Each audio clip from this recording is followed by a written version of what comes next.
Isang mapagpalang araw ng Wednesday sa ating lahat, June 11, 2025 na po kabayan. Narito po ang latest update natin sa ating panahon. Pero bago ang lahat kabayan, pasuyo po ulit ng iyong like and subscribe at pahit na rin po ng notification bell. Kabayan, ngayong araw ng Wednesday, patuloy po nating minomonitor ito pong tropical cyclone o bagyo sa labas ng Philippine Area of Responsibility. Mapalad tayo kabayan sapagkat ito po ay malayo sa ating kalupaan at wala na pong direktang epekto sa ating bansa. Ito po ngayon ay minomonitor at patuloy po itong kumikilos pa northwestward sa bilis na 10 kilometers per hour. Ito po ay papalapit po ng bansang China. So kabayan, wala po tayong dapat na ikabahala pero patuloy pa rin po tayong maging alerto dahil patuloy pa rin po ang epekto ng southwest monsoon o habagat sa ating bansa na nagdadala po ng pag-ulan. So ang area po ngayon ng Cavite, Batangas, Zambales, Bataan, Occidental Mindoro at Palawan ay patuloy at direktang naapektuhan ngayon ng hanging habagat na magdadala po ng pag-ulan. So magiging madalas po ang pag-ulan sa mga areas na yan. Ingat po tayo dahil posible po itong magdulot ng mga biglaang pagbaha and landslide. Samantalang naapektuhan din po ng southwest monsoon ang Metro Manila, Visayas, Bicol Region, the rest of Central Luzon, Calabarzon at Mimaropa.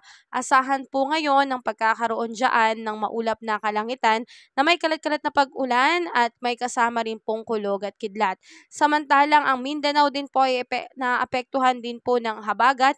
Asahan naman po ang pagkakaroon po ng partly cloudy to cloudy skies with isolated rain showers or thunderstorm. At yung ilang natitirang bahagi ng Luzon, patuloy pong makakaranas ng partly cloudy to cloudy skies din po at may tsansa ng kalat-kalat na pag-ulan lalo na sa hapon at sa gabi. Epekto naman po yan ng mga localized thunderstorm. So dahil dyan kabayan, lagi po nating bitbitin ang ating payong dahil magiging maulan po pa rin ang ating panahon ngayong araw na ito at sa mga susunod pang araw dahil po sa epekto ng southwest monsoon. Ngayong araw nga din po, June 11, asahan po na naka-yellow po. Ibig sabihin nito 50 to 100 millimeters na buhos ng ulan sa may Zambales, Bataan, Cavite, Batangas, Occidental Mindoro at Palawan. Posible po itong magdulot ng mga pagbaha.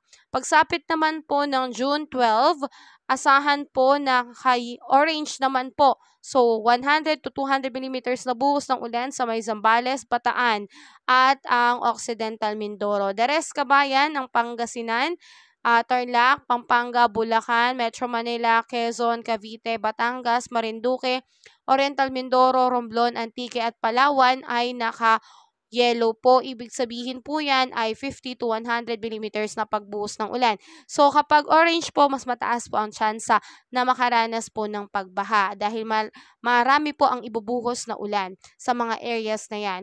At pagsabit naman po ng June 13, asahan po yellow po sa may Pangasinan, Zambales at Bataan.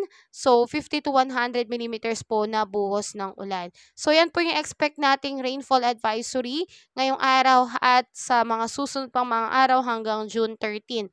Pagdating naman kabayan sa ating air temperature, asahan sa lawag na abot po ng 32 degrees Celsius, Tugigaraw 34 degrees Celsius, Baguio 24 degrees Celsius, Metro Manila 30 degrees Celsius, Tagaytay 28 degrees Celsius at sa Legazpi ay 30 degrees Celsius. Sa may Calayon Islands at Puerto Princesa, 29 to 30 degrees Celsius, Iloilo, Tacloban 31 degrees Celsius, Cebu ay 30 degrees Celsius, Cagayan de Oro 32 degrees Celsius, Davao 32 degrees Celsius at sa may Zamboanga po ay 33 degrees Celsius.